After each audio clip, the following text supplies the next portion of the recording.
Hello മഗൾസ്, അങ്ങനെ നമ്മൾ കാത്തിരുന്ന് നമ്മുടെ എക്സാം ഇതാ നമ്മുടെ മുന്നിലെത്തിയിട്ടുണ്ട്, നമ്മുടെ പടിവാതിൽക്കൽ എത്തിയിട്ടുണ്ട്. അപ്പോൾ നമുക്ക് എങ്ങനെയെങ്കിലും അതിലേക്ക് വേണ്ടിയിട്ടുള്ള പഠനം കംപ്ലീറ്റ് ചെയ്യുക, അടിപൊളിയായിട്ട് പഠിച്ചെടുത്ത് നമുക്കത് എഴുതുക എന്നുള്ളത് മാത്രമാണ് നമ്മുടെ മുന്നിലുള്ള വഴി. അപ്പം വളരെ കുറച്ച് സമയം നമ്മുടെ മുന്നിലുള്ളൂ. അപ്പം ഒരുപാട് ടെൻഷൻ അടിക്കുന്നവർക്ക്, ഒരുപാട് കൺഫ്യൂഷൻ അടിക്കുന്നവർക്ക്, എങ്ങനെയൊക്കെ ഇതൊക്കെ പഠിച്ചെടുക്കേണ്ടത് എന്നൊക്കെ ഡൗട്ടുള്ളവർക്ക്, ഇനി പഠിച്ചത് മറന്നു പോകുന്നോ എന്നൊക്കെയുള്ള ഡൗട്ടുള്ളവർക്ക്, എങ്ങനെ നമ്മുടെ മുന്നിലുള്ള 5 ഓർഗാനിക് ചാപ്റ്റേഴ്സിൽ ബയോമോളിക്യൂൾസ് ഒഴിവാക്കിയാൽ ബാക്കി 4 ഓർഗാനിക് ചാപ്റ്റേഴ്സ് ഉണ്ടല്ലോ, ഈ ചാപ്റ്റേഴ്സ് നമുക്ക് എങ്ങനെ പഠിച്ചെടുക്കാം. ഓർഗാനിക് ചാപ്റ്റേഴ്സ് ഒരു റിയാക്ഷൻ അടുത്ത റിയാക്ഷൻ എത്തുമ്പോഴേക്കും മറക്കുന്നു, എന്തൊക്കെ പഠിക്കാനുള്ളത് ഒരു ഐഡിയ ഇല്ല, ഇങ്ങനെയൊക്കെ കുറേ ഡൗട്ടുകളുണ്ട്. എങ്ങനെ നമുക്കിത് പഠിച്ചെടുക്കാം, എങ്ങനെ നമുക്ക് ഈസി ആയിട്ട് പഠിച്ചെടുക്കാം എന്നുള്ളൊരു ചോദ്യമാണെങ്കിൽ നമുക്ക് ഒരു ഐഡിയ എന്ന് പറഞ്ഞു കഴിഞ്ഞാൽ എങ്ങനെ നമുക്ക് ഓർഗാനിക് ഈസി ആയിട്ട് പഠിച്ചെടുക്കാം എന്ന് ചോദിച്ചു കഴിഞ്ഞാൽ, ഇപ്പം ഞാൻ +1 +2 ഒക്കെ പഠിക്കുന്ന സമയത്ത്, ഈ ഓർഗാനിക് പഠിക്കുന്ന സമയത്ത്, അവസാന സമയത്ത് ഒക്കെ പഠിക്കുന്ന സമയത്ത് എങ്ങനെയാണ് ഈസി ആയിട്ട് പഠിച്ചെടുക്കാമെന്ന് വേണ്ടിയിട്ട് ഇതിനെ കുറച്ച് കാറ്റഗറി ആക്കി മാറ്റും. അഥവാ നമ്മൾ നിങ്ങൾക്ക് മുന്നേ വീഡിയോ തന്ന പോലെ തന്നെ നമുക്ക് ഓർഗാനിക് ചാപ്റ്റേഴ്സിൽ ടോട്ടൽ നെയിംഡ് റിയാക്ഷൻസ് കുറേ എണ്ണം പഠിക്കാനുണ്ട്. ഹാലോ ആൽക്കെയിൻസ് മുതൽ അമൈൻസ് വരെ നെയിംഡ് റിയാക്ഷൻസ് ഒരുപാടുണ്ട്.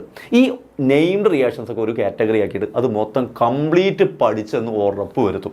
നെയിംഡ് റിയാക്ഷൻസ് പഠിക്കാതെ ഞാൻ എക്സാമിന് പോവില്ല, കാരണം എന്ത് വന്നാലും നെയിംഡ് റിയാക്ഷൻസ് എന്ന് കുറച്ച് അധികം ക്വസ്റ്റ്യൻസ് വരും എന്ന് എനിക്ക് ഉറപ്പിക്കാം. സോ ഞാൻ ഫസ്റ്റ് പ്രയോറിറ്റി കൊടുക്കുന്നത് തന്നെ നെയിംഡ് റിയാക്ഷൻസിനാണ്. അതെങ്ങനെ പഠിക്കും സാർ? നെയിംഡ് റിയാക്ഷൻസ് ഒക്കെ എവിടെയാണ്? നമ്മൾ ഓൾറെഡി വീഡിയോ ചെയ്തിട്ടുണ്ട്. ഓൾ നെയിംഡ് റിയാക്ഷൻസ് പറഞ്ഞിട്ട് നമ്മൾ പല വീഡിയോസും ചെയ്തിട്ടുണ്ട്, നിങ്ങൾ നോക്കിയാൽ മതി, കാണാൻ പറ്റും. സോ നെയിംഡ് റിയാക്ഷൻസ് അടിപൊളിയായിട്ട് നമ്മൾ സെറ്റായിട്ട് നമ്മൾ പഠിപ്പിച്ചു തന്നിട്ടുണ്ട്. സോ ആ കാറ്റഗറി ആയിട്ട് നെയിംഡ് റിയാക്ഷൻസ് അടിപൊളിയായിട്ട് പഠിച്ചെടുക്കുക. അപ്പോൾ ഓർഗാനിക് കെമിസ്ട്രി ഒന്നായിട്ട് വാരി വലിച്ച് പഠിക്കുന്നതിന് പകരം കാറ്റഗറൈസ് ചെയ്ത് പഠിച്ചാൽ പഠിച്ചു എന്നുള്ള ഒരു കോൺഫിഡൻസും കൂടെ നിങ്ങൾക്ക് കിട്ടും. സോ എല്ലാ നെയിംഡ് റിയാക്ഷൻസും പഠിക്കുക. പിന്നെ ഒരിക്കലും പോവാതെ പഠിക്കേണ്ടതാണ് ഐഡൻറ്റിഫിക്കേഷൻ ടെസ്റ്റുകൾ. Lucas test, ടോളൻസ് test, Fehling's test, haloform test, Hinsberg test എന്ന് പറഞ്ഞിട്ട് ഐഡൻറ്റിഫിക്കേഷൻ ടെസ്റ്റുകൾ കുറേ ഉണ്ട്. അതൊക്കെ എന്തായാലും ഉറപ്പിച്ച് പഠിച്ചെന്ന് ഉറപ്പ് വരുത്തുക, കാരണം എന്തായാലും ചോദിക്കാൻ ചാൻസുള്ള ഭാഗങ്ങളാണ് ഇതെല്ലാം. സോ ഐഡൻറ്റിഫിക്കേഷൻ ടെസ്റ്റുകളെല്ലാം പഠിച്ചില്ലേ എന്ന് ഉറപ്പ് വരുത്തുക. ദെൻ എല്ലാ ഓർഗാനിക് ചാപ്റ്റേഴ്സിലും ഒരുപോലെ വരുന്നൊരു ടോപ്പിക്കാണ് electrophilic substitution reaction, nitration, sulphonation, chlorination എന്ന് പറഞ്ഞിട്ട്. അപ്പോൾ ഓരോ ഇലക്ട്രോഫിലിക് സബ്സ്റ്റിറ്റ്യൂഷൻ റിയാക്ഷൻ്റെയൊക്കെ എല്ലാ മെത്തേഡും സെയിമാണ്.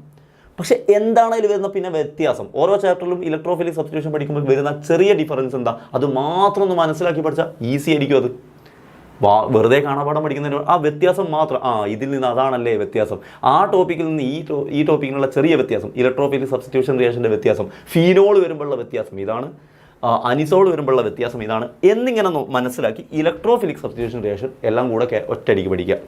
ദെൻ അതുപോലെ നമ്മുടെ ഹാലോ ആൽക്കെയിൻസ് എന്ന് പറയുന്ന ചാപ്റ്ററിൽ നിർബന്ധമായിട്ട് നിങ്ങൾ പഠിച്ചെടുത്ത് പോകേണ്ട റിയാക്ഷനാണ് nucleophilic substitution reaction. Nucleophilic substitution reaction ഇവിടെ ഉണ്ട്. അതുപോലെ തന്നെ നമ്മൾ ആൽഡിഹൈഡിൽ ന്യൂക്ലിയോഫിലിക് അഡീഷൻ റിയാക്ഷനുണ്ട്. അത് രണ്ടും അങ്ങനെ കാറ്റഗറൈസ് ചെയ്ത് പഠിക്കും. ഇതെല്ലാം പഠിച്ചില്ലേ എന്ന് ഉറപ്പ് വരുത്തണം. ദെൻ ഇമ്പോർട്ടൻ്റ് ആയിട്ടുള്ള കുറച്ച് കോമ്പൗണ്ട്സ് ഉണ്ട്, അവരുടെ ഫോർമുല, അതിൻ്റെ സ്ട്രക്ചർ, അതിൻ്റെ പേര്. ഫോർ എക്സാമ്പിൾ ആസ്പിരിൻ, അതുപോലെ ക്യുമീൻ, പിക്രിക് ആസിഡ് എന്നൊക്കെ പറഞ്ഞ കുറച്ച് പേരുണ്ട്. ഇതുമായിട്ട് ബന്ധപ്പെട്ട് ക്വസ്റ്റ്യൻസ് വരും. സോ ക്വസ്റ്റ്യൻസ് നിർബന്ധമായിട്ടും വരാൻ ചാൻസ് ഉണ്ട് എന്നുള്ളതിനെ നമ്മൾ ഒരിക്കലും സ്കിപ്പ് ചെയ്യാണ്ട് അതിങ്ങനെ കാറ്റഗറൈസ് ചെയ്ത് പഠിച്ചു എന്ന് തന്നെ ഉറപ്പ് വരുത്തുക. ദെൻ സാധാരണ എല്ലാ ഇയറിലും ഫിസിക്കൽ പ്രോപ്പർട്ടീസ്, ഏതെങ്കിലും ഒരു ചാപ്റ്ററിൽ ഫിസിക്കൽ പ്രോപ്പർട്ടിയായിട്ട് ബന്ധപ്പെട്ട് ക്വസ്റ്റ്യൻസ് വരാറുണ്ട്, ബോയിലിംഗ് പോയിന്റോ സൊലിബിലിറ്റിയുമായിട്ട് ബന്ധപ്പെട്ട്. സോ എല്ലാ ചാപ്റ്ററിലെയും ഫിസിക്കൽ പ്രോപ്പർട്ടി പഠിച്ചില്ലേ എന്ന് ഉറപ്പ് വരുത്തുക. ദെൻ ഇമ്പോർട്ടൻ്റ് ആയിട്ടുള്ള റിയേജൻസ്, ഇപ്പോൾ for example KMnO4, LiAlH4, CrO3, PCC, ഇങ്ങനെ കുറച്ച് ഇമ്പോർട്ടൻ്റ് ആയിട്ടുള്ള റിയേജൻസ് ഉണ്ട്. കോൺസെൻട്രേറ്റഡ് H2SO4, ആൽക്കഹോളിക് ആസിഡ് ഇങ്ങനെ ചേർക്കുന്ന ഈ റിയേജൻസിൻ്റെ പേര് കേൾക്കുമ്പോൾ തന്നെ അവരെന്ത് റിയാക്ഷനാണ് പങ്കെടുക്കുക, അവർ എന്ത് റിയാക്ഷനാണ് ഹെൽപ്പ് ചെയ്യുക, കോൺസെൻട്രേറ്റഡ് H2SO4 ചേർത്താൽ ഡീഹൈഡ്രേഷന് സഹായിക്കും എന്നിങ്ങനെയുള്ള ഒരു പ്രത്യേക ഒരു ഐഡിയ, പെട്ടെന്ന് ഐഡിയ കിട്ടുന്ന രൂപത്തിൽ പഠിച്ചെടുക്കുക. അപ്പോൾ ഇതൊക്കെ എങ്ങനെ പഠിക്കും സാർ? ഇങ്ങനെ ഹെഡിങ് പറഞ്ഞാൽ എങ്ങനെ പഠിച്ചെടുക്കും ചോദിച്ചാൽ, നെയിംഡ് റിയാക്ഷൻസിൻ്റെ വീഡിയോ ഓൾറെഡി നമ്മൾ ചെയ്തിട്ടുണ്ട്. ബാക്കി കാറ്റഗറൈസ് ചെയ്തിട്ടാണ് ഇലക്ട്രോഫിലിക്, ന്യൂക്ലിയോഫിലിക്കുള്ള അതിൻ്റെ വീഡിയോയും നമ്മൾ ഉടനെ ചെയ്യുന്നുണ്ട്. നമ്മൾ ഇന്നത്തെ ലൈവിൽ അതാണ് ചെയ്യാൻ പോകുന്നത്.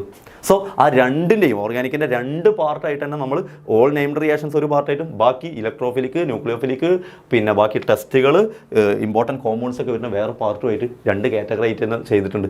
അത് കൃത്യമായിട്ട് നിങ്ങൾ കണ്ട് പഠിച്ചെടുത്താൽ തന്നെ ഓർഗാനിക് സെറ്റായിട്ട് പഠിച്ചെടുക്കാം.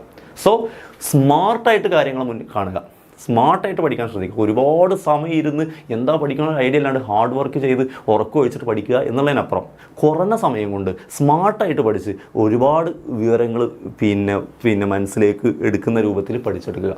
അപ്പോൾ നിങ്ങൾക്കത് ആൻസർ ഷീറ്റിലും എഴുതിയെടുക്കാൻ പറ്റും. സോ എൻ്റെ മക്കൾക്ക് all the best for your examination. Thank you.